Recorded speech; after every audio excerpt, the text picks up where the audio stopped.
Craig Falkenham cleans out the wreck of his flooded car. A messy job, but he's just happy to be alive after last weekend's floods. And I just thought, oh, it's just raining, no big deal. He tried to move the car during the storm, but he ended up locked inside.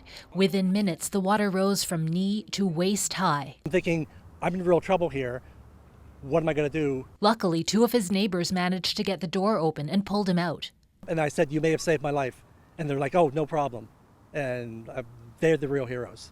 The Nova Scotia floods have already cost 4 lives, including 2 children. 6-year-old Colton Cisco, 6-year-old Natalie Harnish, and 52-year-old Nick Holland have been identified by their families. All died when the vehicles they were in washed away. A 4th person remains missing. It's just such a tragic situation.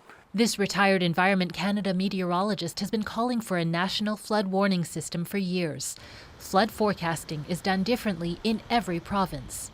Nova Scotians did get a rainfall warning, but many say they didn't realize how bad it would get. If we had a national flood forecast program or a flash flood forecast program, then it's not only the warnings itself, it's the public education. The United States has a national system dating back to the 1950s, sometimes telling people to get ready as much as 48 hours in advance. Generally, the goal is more than an hour. Of course, as much lead time as possible is generally thought to be a better thing. She says more than half of U.S. flood fatalities are people in vehicles.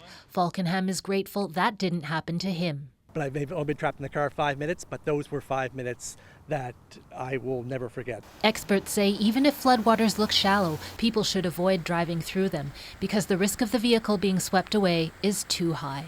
Shayna Luck, CBC News, Halifax.